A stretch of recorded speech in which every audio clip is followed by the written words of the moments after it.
श्रीमद् भागवत तृतीय स्कंद अथ षड्विंशो अध्याय। महद आदि भिन्न भिन्न तत्वों की उत्पत्ति का वर्णन। श्री भगवान ने कहा, माताजी, अब मैं तुम्हें प्रकृति आदि सब तत्वों के अलग अलग लक्षण बतलाता हूँ। इन्हें जानकर मनुष्य प्रकृति के गुणों से मुक्त हो जाता है। आत्मदर्शन रूप ज्ञान ही पुरुष के मोक्ष का कारण है और वही उसकी अहंकार रूप हृदय ग्रंथि का छेदन करने वाला है, ऐसा पंडित जन कहते हैं। उस ज्ञान का मैं तुम्हारे आगे वर्णन करता हूँ। यह सारा जगत जिससे व्याप्त होकर प्रकाशित होता है, वह आत्मा ही पुरुष है। वह अनादि निर्गुण प्रकृति से परे अंतःकरण में स्फुरित होने वाला और स्वयं प्रकाश है। उस सर्वव्यापक पुरुष ने अपने पास लीला विलास पूर्वक आई हुई अव्यक्त और त्रिगुणात्मिका वैष्णवी माया को स्वेच्छा से स्वीकार कर लिया। लीला परायण प्रकृति अपने सत्व आदि गुणों द्वारा उन्हीं के अनुरूप प्रजा की सृष्टि करने लगी। यह देख पुरुष ज्ञान को आच्छादित करने वाली उसकी आवरण शक्ति से मोहित हो गया, अपने स्वरूप को भूल गया। इस प्रकार अपने से भिन्न प्रकृति को ही अपना स्वरूप समझ लेने से पुरुष प्रकृति के गुणों द्वारा किए जाने वाले कर्मों में अपने को ही अकर्ता, स्वाधीन, साक्षी, अपने को ही कर्ता मानने लगा। इस कर्तव्य अभिमान से ही अकर्ता, स्वाधीन, साक्षी और आनंद स्वरूप पुरुष को जन्म मृत्यु रूप बंधन एवं परतंत्रता की प्राप्ति होती है। कार्य रूप शरीर, कारण रूप इंद्रिय तथा कर्ता रूप इंद्रियाधिष्ठात्र देवताओं में पुरुष जो अपनापन का आरोप कर लेता है, उसमें पंडित जन प्रकृति को ही कारण मानते हैं तथा वास्तव में प्रकृति से परे होकर भी जो प्रकृतिस्थ हो रहा है, उस पुरुष को सुख दुखों के भोगने में कारण मानते हैं।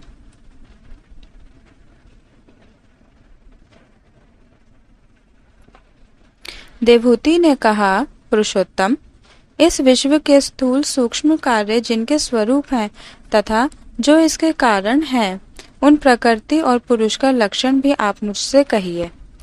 श्री भगवान ने कहा, जो त्रिगुणात्मक, अव्यक्त, नित्य और कार्य कारण रूप है तथा स्वयं निर्विशेष होकर भी संपूर्ण विशेष धर्मों का आश्रय है, उस प्रधान नामक तत्व को ही प्रकृति कहते हैं।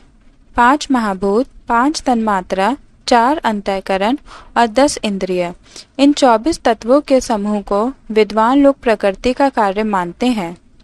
पृथ्वी, जल, तेज, वायु और आकाश, ये 5 महाभूत हैं। गंध, रस, रूप, स्पर्श और शब्द, ये 5 तन्मात्र माने गए हैं। श्रोत्र, त्वचा, चक्षु, रसना, नासिका, वाक, पाणी, पाद, उपस्थ और पायु, ये 10 इंद्रियां हैं। मन, बुद्धि, चित्त और अहंकार, इन 4 के रूप में एक ही अंतःकरण अपनी संकल्प, निश्चय, चिंता और अभिमान रूपा 4 प्रकार की वृत्तियों से लक्षित होता है। इस प्रकार तत्वज्ञानी पुरुषों ने सगुण ब्रह्म के सन्निवेश स्थान इन 24 तत्वों की संख्या बतलाई है। इनके सिवा जो काल है, वह 25वां तत्व है। कुछ लोग काल को पुरुष से भिन्न तत्व न मानकर पुरुष का प्रभाव अर्थात ईश्वर की संहारकारिणी शक्ति बताते हैं, जिससे माया के कार्य रूप देह आदि में आत्म का अभिमान करके अहंकार से मोहित और अपने को कर्ता मानने वाले जीव को निरंतर भय लगा रहता है। मनुपुत्री, जिनकी प्रेरणा से गुणों की साम्य अवस्था रूप निर्विशेष प्रकृति में गति उत्पन्न होती है, वास्तव में वे पुरुष रूप भगवान ही काल कहे जाते हैं। इस प्रकार जो अपनी माया के द्वारा सब प्राणियों के भीतर जीव रूप से और बाहर काल रूप से व्याप्त हैं, वे भगवान ही 25वें तत्व हैं। जब परम पुरुष परमात्मा ने जीवों के अदृष्टवश शोक को प्राप्त हुई संपूर्ण जीवों की उत्पत्ति स्थान रूपा अपनी माया में प्रतिष्ठा शक्ति रूप वीर्य स्थापित किया तो उससे तेजोमय महतत्व उत्पन्न हुआ। लय, विक्षेप आदि रहित तथा जगत के अंकुर रूप इस महतत्व ने अपने में स्थित विश्व को प्रकट करने के लिए अपने स्वरूप को आच्छादित करने वाले प्रलयकालीन अंधकार को अपने ही तेज से पी लिया। जो सत्व गुणमय, स्वच्छ, शांत और भगवान की उपलब्धि का स्थान रूप चित्त है, वही महतत्व है और उसी को वासुदेव कहते हैं। जिस प्रकार पृथ्वी आदि अन्य पदार्थों के संसर्ग से पूर्व जल अपनी स्वाभाविक अवस्था में अत्यंत स्वच्छ, विकार शून्य एवं शांत होता है, उसी प्रकार अपनी स्वाभाविक की अवस्था की दृष्टि से स्वच्छत्व, अविकारित्व और शांतत्व ही वृत्तियों से सहित चित्त का लक्षण कहा गया है।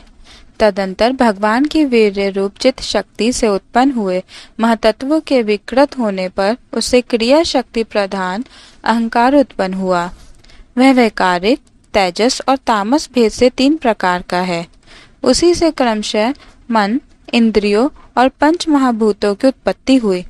इस भूत, इंद्रिय और मन रूप अहंकार को ही पंडित जन साक्षात संकर्षण नामक सहस्त्र सिर वाले अनंत देव कहते हैं। इस अहंकार का देवता रूप से कर्तत्व, इंद्रिय रूप से करणत्व और पंचभूत रूप से कार्यत्व लक्षण है तथा सत्व आदि गुणों के संबंध से शांतत्व, घोरतत्व और मूर्तत्व भी इसी के लक्षण हैं। उपर्युक्त 3 प्रकार के अहंकार में से वैकारिक अहंकार के विकृत होने पर उससे मन हुआ, जिसके संकल्प विकल्पों से कामनाओं की उत्पत्ति होती है।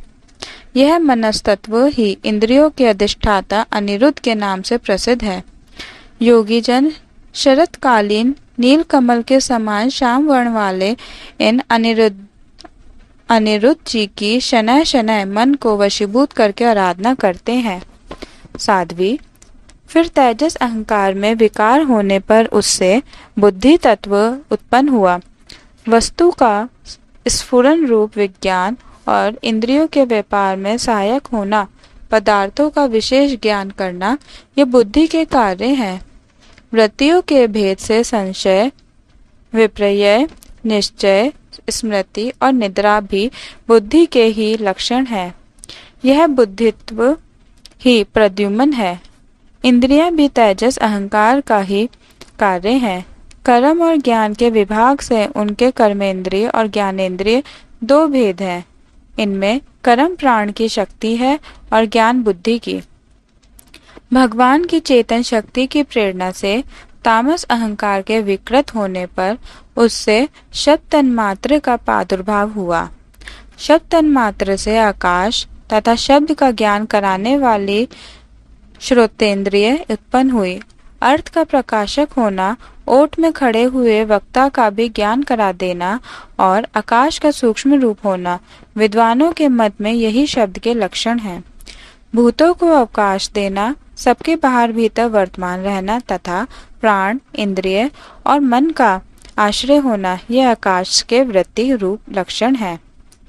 फिर शब्द तन्मात्र के कार्य आकाश में कालगति से विकार होने पर स्पर्श तन्मात्र हुआ और उससे वायु तथा स्पर्श का ग्रहण कराने वाली त्वगेंद्रिय उत्पन्न हुई। कोमलता, कठोरता, शीतलता और उष्णता तथा वायु का सूक्ष्म रूप होना ये स्पर्श के लक्षण हैं। वृक्ष की शाखा आदि को हिलाना, तरणादि को इकट्ठा कर देना, सर्वत्र पहुँचना, गंध आदि युक्त द्रव्य को घ्राणादि इंद्रियों के पास तथा शब्द को श्रोतेंद्रिय के समीप ले जाना तथा समस्त इंद्रियों को कार्य शक्ति देना, ये वायु की वृत्तियों के लक्षण है। तदंतर दैव की प्रेरणा से स्पर्श तन्मात्र विशिष्ट वायु के विकृत होने पर उससे रूप तन्मात्र हुआ तथा उससे तेज और रूप को उपलब्ध कराने वाली नेत्रेंद्रिय का प्रादुर्भाव हुआ। साध्वी, वस्तु के आकार का बोध कराना, गौण होना, द्रव्य के अंग रूप से प्रतीत होना, द्रव्य का जैसा आकार, प्रकार और परिमाण आदि हो उसी रूप में उपलक्षित होना तथा तेज का स्वरूप भूत होना, ये सब रूप तन्मात्र की वृत्तियां हैं। चमकना, पकाना, शीत को दूर करना, सुखाना, भूख प्यास आदि पैदा करना और उनकी निवृत्ति के लिए भोजन एवं जलपान कराना, ये तेज की वृत्तियां हैं। फिर दैव की प्रेरणा से रूप तन्मात्र में तेज के विकृत होने पर उससे रस तन्मात्र हुआ और उससे जल तथा रस को ग्रहण कराने वाली रसेंद्रिय उत्पन्न हुई। रस अपने शुद्ध स्वरूप में एक ही है, किंतु अन्य भौतिक पदार्थों के संयोग से वह कसैला, मीठा, तीखा, कड़वा, खट्टा और नमकीन आदि कई प्रकार का हो जाता है। गीला करना, मिट्टी आदि को पिंड आकार बना देना, तृप्त करना, जीवित रखना, प्यास बुझाना, पदार्थों को मृदु कर देना, ताप की निवृत्ति करना और कूप आदि में से निकाल लिए जाने पर भी वहां बार बार पुनः प्रकट हो जाना, ये जल की वृत्तियां हैं। इसके पश्चात दैव प्रेरित रस स्वरूप जल के विकृत होने पर उससे गंध तन्मात्र हुआ और उससे पृथ्वी तथा गंध को ग्रहण कराने वाली घ्राणेन्द्रिय प्रकट हुई। गंध एक ही है, तथापि परस्पर मिले हुए द्रव्य भागों की न्यूनाधिकता से वह मिश्रित गंध, दुर्गंध, सुगंध, मृदु, तीव्र और अमल आदि अनेक प्रकार का हो जाता है।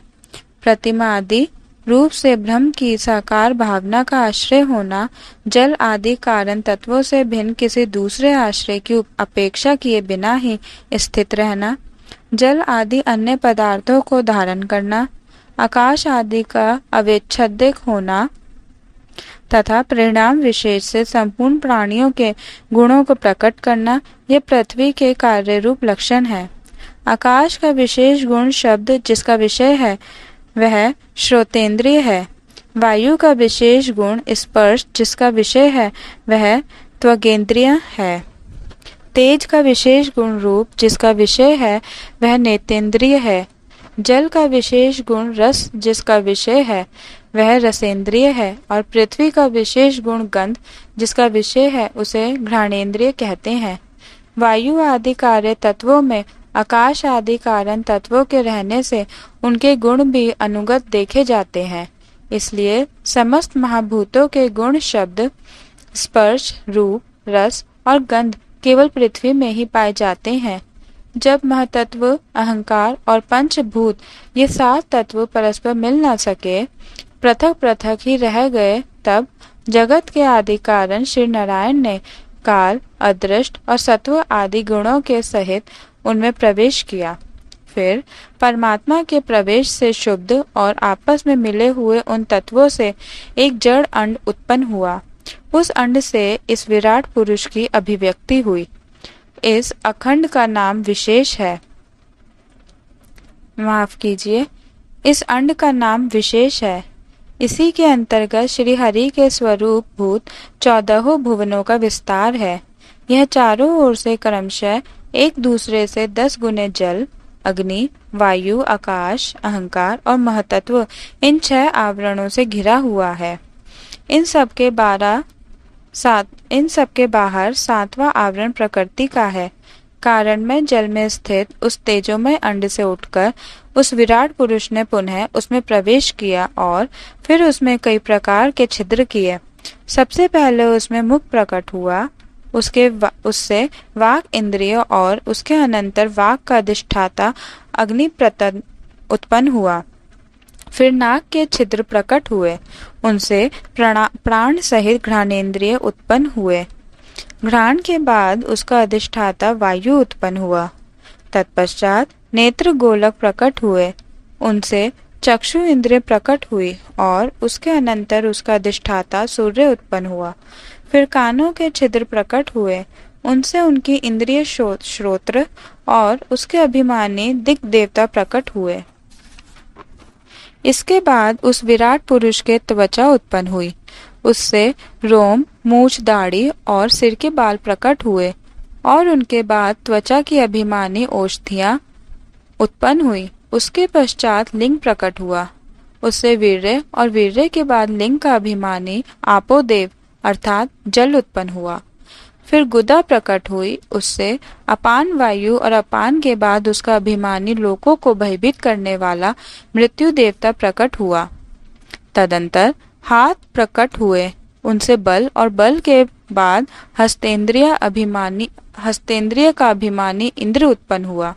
फिर चरण प्रकट हुए, उनसे गति और फिर पादेंद्रिय का अभिमानी विष्णु देवता उत्पन्न हुआ। इसी प्रकार जब विराट पुरुष ने नाड़ियां प्रकट हुई तो उनसे रुधिर उत्पन्न हुआ और उससे नदियां हुई।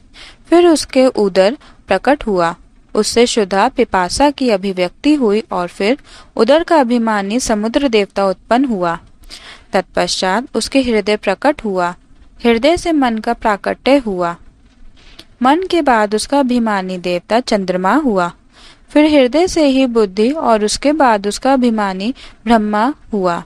तत्पश्चात अहंकार और उसके अनंतर उसका अभिमानी रुद्र देवता उत्पन्न हुआ। इसके बाद चित्त और उसका अभिमानी क्षेत्रज्ञ प्रकट हुआ। जब इस क्षेत्रज्ञ के अतिरिक्त सारे देवता उत्पन्न होकर भी विराट पुरुष को उठाने में असमर्थ रहे तो उसे उठाने के लिए क्रमशः फिर अपने अपने उत्पत्ति स्थानों में प्रविष्ट होने लगे। अग्नि ने वाणी के साथ मुख में प्रवेश किया, परंतु इससे विराट पुरुष न उठा। वायु ने घ्राणेन्द्रिय के सहित नास छिद्रों से प्रवेश किया, फिर भी विराट पुरुष न उठा। सूर्य ने चक्षु के सहित नेत्रों में प्रवेश किया, तब भी विराट पुरुष न उठा। दिशाओं ने श्रवणेन्द्रिय के सहित कानों में प्रवेश किया, तो भी विराट पुरुष न उठा। औषधियों ने रोमों के सहित त्वचा में प्रवेश किया, फिर भी विराट पुरुष न उठा। जल ने वीर्य के साथ लिंग में प्रवेश किया, तब भी विराट पुरुष न उठा। मृत्यु ने अपान के साथ गुदा में प्रवेश किया, फिर भी विराट पुरुष न उठा। इंद्र ने बल के साथ हाथों में प्रवेश किया, परंतु इससे भी विराट पुरुष न उठा। विष्णु ने गति के सहित चरणों में प्रवेश किया, तो भी विराट पुरुष न उठा। नदियों ने रुधिर के सहित नाड़ियों में प्रवेश किया, तब भी विराट पुरुष न उठा। समुद्र ने क्षुधा पिपासा के सहित उदर में प्रवेश किया, फिर भी विराट पुरुष न उठा। चंद्रमा ने मन के सहित हृदय में प्रवेश किया, तो भी विराट पुरुष न उठा। ब्रह्मा ने बुद्धि के सहित हृदय में प्रवेश किया, तब भी विराट पुरुष न उठा। रुद्र ने अहंकार के सहित उसी हृदय में प्रवेश किया, तो भी विराट पुरुष न उठा। किंतु जब चित्त के अधिष्ठाता क्षेत्रज्ञ ने चित्त के सहित हृदय में प्रवेश किया, तो विराट पुरुष उसी समय जल से उठकर खड़ा हो गया। जिस प्रकार लोक में प्राण, इंद्रिय, मन और बुद्धि आदि चित्त के अधिष्ठाता क्षेत्रज्ञ की सहायता के बिना सोए हुए प्राणी को अपने बल से नहीं उठा सकते, उसी प्रकार विराट पुरुष को भी वे क्षेत्रज्ञ परमात्मा के बिना नहीं उठा सके। अतः भक्ति, वैराग्य और चित्त की एकाग्रता से प्रकट हुए ज्ञान के द्वारा उस अंतरात्मा स्वरूप क्षेत्रज्ञ को इस शरीर में स्थित जानकर उसका चिंतन करना चाहिए।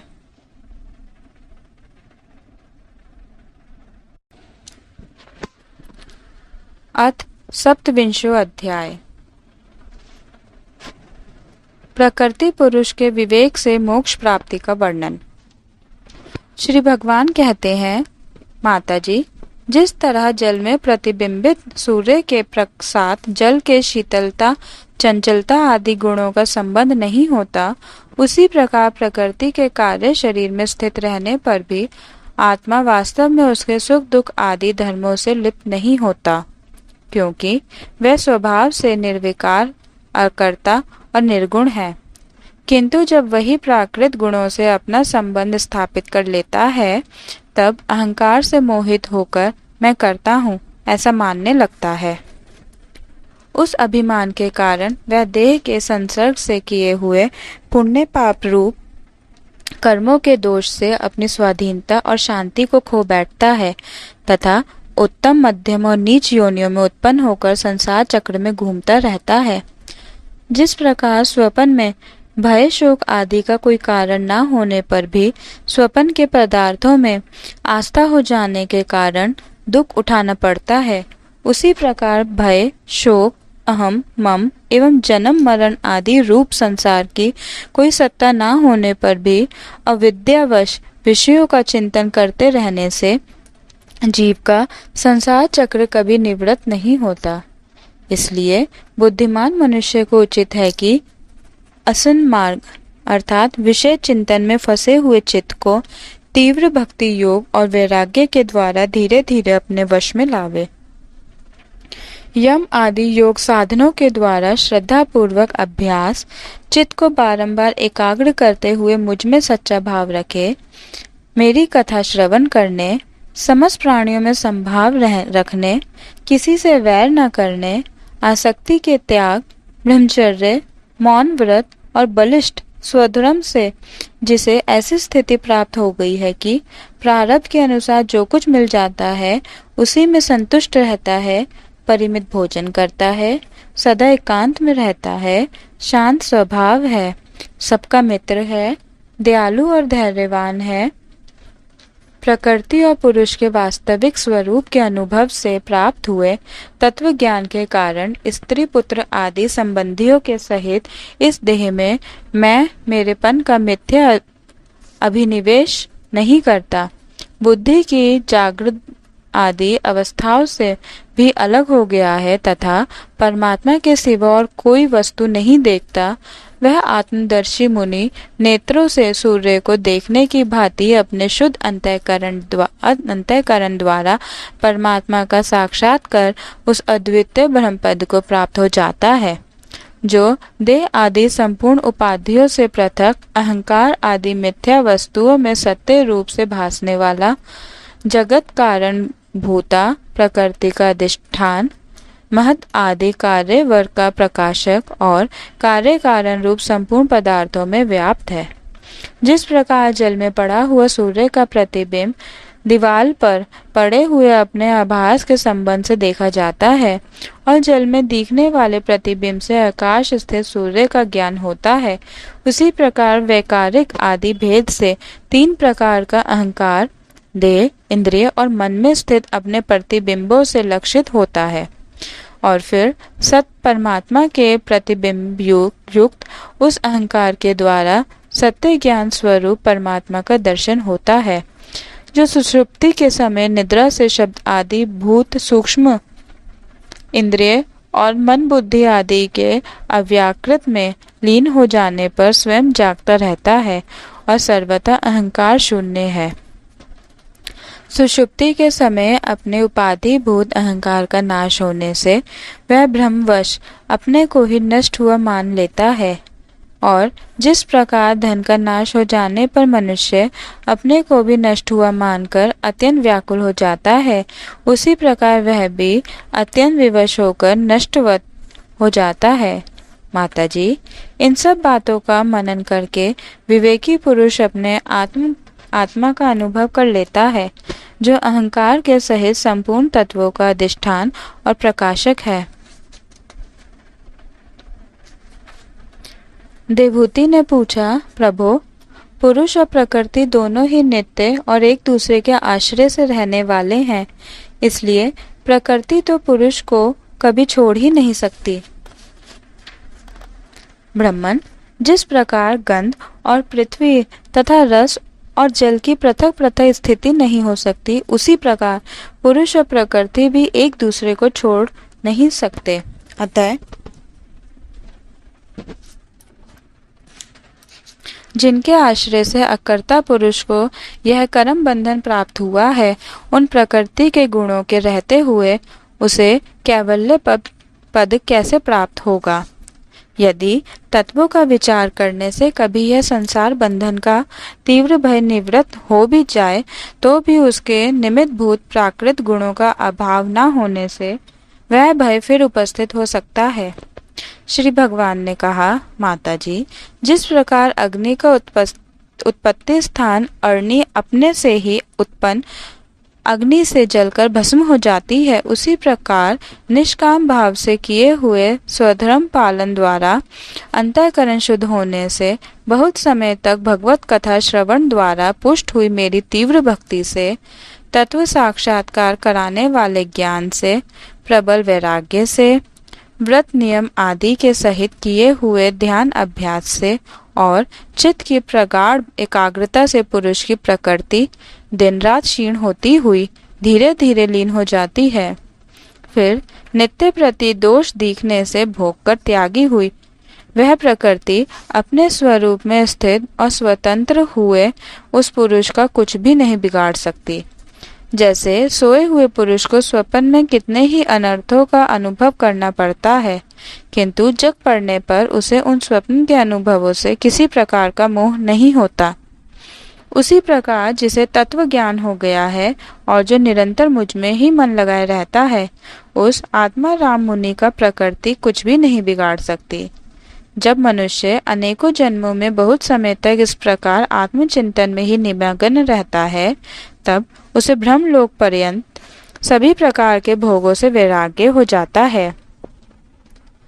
मेरा वह धैर्यवान भक्त मेरी ही महती कृपा से तत्व ज्ञान प्राप्त करके आत्मा अनुभव के द्वारा सारे संशयों से मुक्त हो जाता है और फिर लिंग देह का नाश होने पर एकमात्र मेरे ही आश्रित अपने स्वरूप भूत कैवल्य संज्ञक मंगलमय पद को सहज में ही प्राप्त कर लेता है, जहाँ पहुँचने पर योगी फिर लौटकर नहीं आता। माता जी, यदि योगी का चित्त योग साधना से बढ़ी हुई मायामय अणिमादि सिद्धियों में, जिनकी प्राप्ति का योग के सिवा दूसरा कोई साधन नहीं है, नहीं फंसता, तो उसे मेरा वह अविनाशी परम पद प्राप्त होता है, जहाँ मृत्यु की कुछ भी डाल नहीं गलती।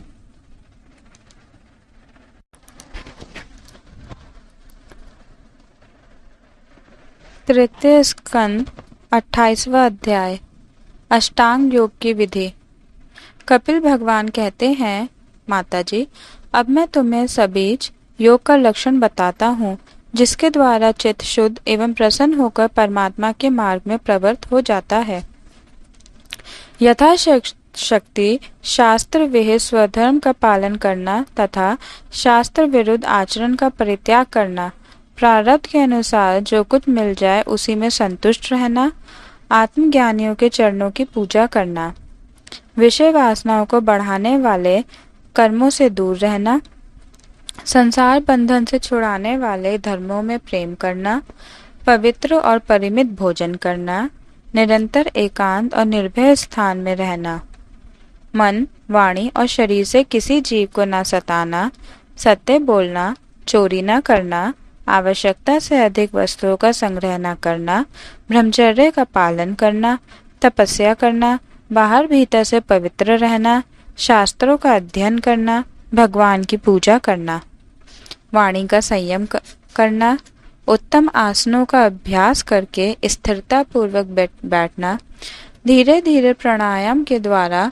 श्वास को जीतना, इंद्रियों को मन के द्वारा विषयों से हटाकर अपने हृदय में ले जाना, मूलाधार आदि किसी एक केंद्र में मन के सहित प्राणों को स्थिर करना, निरंतर भगवान की लीलाओं का चिंतन और चित्त को समाहित करना। इनसे तथा व्रत दान आदि दूसरे साधनों से भी सावधानी के साथ प्राणों को जीतकर बुद्धि के द्वारा अपने कुमारगामी दुष्ट चित्त को धीरे धीरे एकाग्र करे, परमात्मा के ध्यान में लगावे। पहले आसन को जीते, फिर प्राणायाम के अभ्यास के लिए पवित्र देश में कुश मृग चर्म आदि से युक्त आसन बिछावे। उस पर शरीर को सीधा और स्थिर रखते हुए सुखपूर्वक बैठकर अभ्यास करे। आरंभ में बाएं नासिका से पूरक, कुंभक और रेचक करे, फिर इसके विपरीत दाहिनी नासिका से प्राणायाम करके प्राण के मार्ग का शोधन करे, जिससे चित्त स्थिर और निश्चल हो जाए। जिस प्रकार वायु और अग्नि से तपाया हुआ सोना अपने मल को त्याग देता है, उसी प्रकार जो योगी प्राण वायु को जीत लेता है, उसका मन बहुत शीघ्र शुद्ध हो जाता है। अतः योगी को उचित है कि प्राणायाम से वात पित्त आदि जनित दोषों को, धारणा से पापों को, प्रत्याहार से विषयों के संबंध को और ध्यान से भगवत मुख करने वाले राग द्वेष आदि दुर्गुणों को दूर करे। जब योग का अभ्यास करते करते चित्त निर्मल और एकाग्र हो जाए, तब नासिका के अग्रभाग में दृष्टि जमाकर इस प्रकार भगवान की मूर्ति का ध्यान करे। भगवान का मुख कमल आनंद से प्रफुल्ल है। नेत्र कमल कोश के समान रत्नारे हैं। शरीर नील कमल दल के समान श्याम है। हाथों में शंख चक्र और गदा धारण किए हुए हैं। कमल की केसर के समान पीला रेशमी वस्त्र लहरा रहा है। वक्षस्थल में श्रीवत्स चिन्ह है और गले में कौस्तुभ मणि झिलमिला रही है।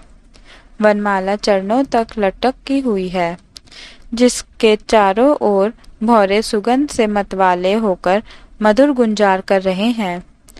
अंग प्रत्यंग में महामूल्य हार, कनकन, किरीट, भुजबंद और नुपुर आदि आभूषण विराजमान है। कमर में करधनी की लड़ियां उसकी शोभा बढ़ा रही हैं। भक्तों के हृदय कमल की ही उनके आसन है। उनका दर्शनीय श्याम सुंदर स्वरूप अत्यंत शांत एवं मन और नैनों को आनंदित करने वाला है। उनकी अति सुंदर किशोर अवस्था है। वे भक्तों पर कृपा करने के लिए आतुर हो रहे हैं। बड़ी मनोहर झांकी है। भगवान सदा संपूर्ण लोकों से वंदित हैं। उनका पवित्र यश परम कीर्तनीय है और वे राजा बलि आदि परम यशस्वियों के भी यश को बढ़ाने वाले हैं। इस प्रकार श्री नारायण देव का संपूर्ण अंगों के सहित तब तक ध्यान करे जब तक चित्त वहां से हटे नहीं।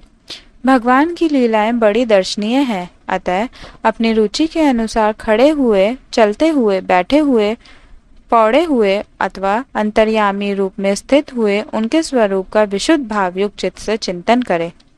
इस प्रकार योगी जब यह अच्छी तरह देख ले कि भगवत ग्रह में चित्त की स्थिति हो गई, तब वह उनके समस्त अंगों में लगे हुए चित्त को विशेष रूप से एक एक अंग में लगावे। भगवान के चरण कमलों का ध्यान करना चाहिए। वे वज्र, अंकुश, ध्वजा और कमल के मंगलमय चिन्हों से युक्त हैं तथा अपने उभरे हुए लाल लाल शोभा में नक्षत्र मंडल की चंद्रिका से ध्यान करने वालों के हृदय के अज्ञान रूप घोर अंधकार को दूर कर देते हैं। इन्हीं की धुवन से नदियों में श्रेष्ठ श्री गंगा जी प्रकट हुई थी, जिनके पवित्र जल को मस्तक पर धारण करने के कारण स्वयं मंगल रूप महादेव जी और भी अधिक मंगलमय हो गए। ये अपना ध्यान करने वालों के पाप रूप पर्वतों पर छोड़े हुए इंद्र के वज्र के समान है। भगवान के इन चरण कमलों का चिरकाल तक चिंतन करें। भय भयहारी अजन्मा श्री हरि की दोनों पिंडलियों एवं घुटनों का ध्यान करें, जिनको विश्व विधाता ब्रह्मा जी की माता सुरवंदिता कमल लोचना लक्ष्मी जी अपनी जांघों पर रखकर अपने कांतिमान कर केसलियों की कांति से लाड़ लड़ाती रहती हैं। भगवान की जांघों का ध्यान करें, जो अलसी के फूलों के समान नीलवर्ण और बल की निधि है तथा गरुड़ जी की पीठ पर शोभायमान है। भगवान के नितंब बिंब का ध्यान करें, जो एड़ी तक लटके हुए पीताम्बर से ढका हुआ है और फिर उस पीताम्बर के ऊपर पहनी हुई स्वर्णमयी करधनी की लड़ियों को आलिंगन कर रहा है। संपूर्ण लोकों के आश्रय स्थान भगवान के उदर देश में स्थित नाभि सरोवर का ध्यान करें। इसी में से ब्रह्मा जी का आधारभूत सर्वलोकमय कमल प्रकट हुआ है। फिर प्रभु के श्रेष्ठ मकरत मणि सदर्श दोनों स्तनों का चिंतन करें, जो वक्षस्थल पर पड़े हुए शुभ हारों की किरणों से गौरवर्ण जान पड़ते हैं। इसके पश्चात पुरुषोत्तम भगवान के वक्षस्थल का ध्यान करें, जो महालक्ष्मी का निवास स्थान और लोगों के मन एवं नेत्रों को आनंद देने वाला है। फिर संपूर्ण लोकों के वंदनीय भगवान के गले का चिंतन करें, जो मानो कौस्तुभ मणि कोष भी सुशोभित करने के लिए ही उसे धारण करता है। समस्त लोकपालों की आश्रय भूता भगवान की चारों भुजाओं का ध्यान करें, जिनमें धारण किए हुए कणकण आदि आभूषण समुद्र मंथन के समय मंदराचल की रगड़ से और भी उजले हो गए हैं। इसी प्रकार जिसके तेज को सहन नहीं किया जा सकता, उस सहस्त्र धारों वाले सुदर्शन चक्र का तथा उनके कर कमल में राजहंस के समान विराजमान शंख का चिंतन करें। फिर विपक्षी वीरों के रुधिर से सनी हुई प्रभु की प्यारी कौमुद की गदा का भौरों के शब्द से गुंजायमान वन माला का और उनके कंठ में सुशोभित संपूर्ण जीवों के निर्मल तत्व रूप कौस्तुभ मणि का ध्यान करें। भक्तों पर कृपा करने के लिए ही यहाँ साकार रूप धारण करने वाले श्री हरि के मुख कमल का ध्यान करें, जो सुगढ़ नासिका से सुशोभित है और झिलमिलाते हुए मकड़ाकृत कुंडलों के हिलने से अतिशय प्रकाशमान स्वच्छ कपोलों के कारण बड़ा ही मनोहर जान पड़ता है। काली काली घुंघरारी अलकावली से मंडित भगवान का मुखमंडल अपनी छवि के द्वारा भ्रमरों से सेवित कमल कोश का भी तिरस्कार कर रहा है और उसके कमल सदृश विशाल एवं चंचल नेत्र उस कमल कोश पर उछलते हुए मछलियों के जोड़े की शोभा को मात कर रहे हैं। उन्नत भ्रूलताओं से सुशोभित भगवान के ऐसे मनोहर मुखारविंद की मन में धारणा करके आलस्य रहित हो उसी का ध्यान करें।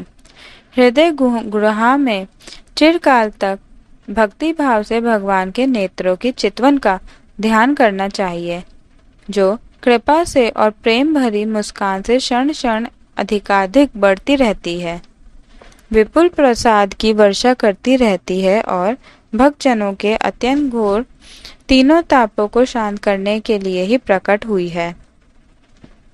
श्री हरि का हास्य प्रणत जनों के तीव्र से तीव्र शोक को अश्रु सागर को सुखा देता है और अत्यंत उदार है। मुनियों के हित के लिए कामदेव को मोहित करने के लिए ही अपनी माया से श्री हरि ने अपने भ्रूमंडल को बनाया है, उनका ध्यान करना चाहिए। अत्यंत प्रेमार्थ भाव से अपने हृदय में विराजमान श्री हरि के खिलखिलाकर हंसने का ध्यान करें, जो वस्तुतः ध्यान के ही योग्य है तथा जिसमें ऊपर और नीचे के दोनों होठों की अत्यधिक अरुण कांति के कारण उनके कुंदकली के समान शुभ्र छोटे छोटे दांतों पर लालिमा सी प्रकट हो जाती है। इस प्रकार ध्यान में तन्मय होकर उनके सिवा किसी अन्य पदार्थ को देखने की इच्छा ना करें। इस प्रकार के ध्यान के अभ्यास से साधक का श्री हरि में प्रेम हो जाता है, उसका हृदय भक्ति से द्रवित हो जाता है, शरीर में आनंद अतिरेक के कारण रोमांच होने लगता है।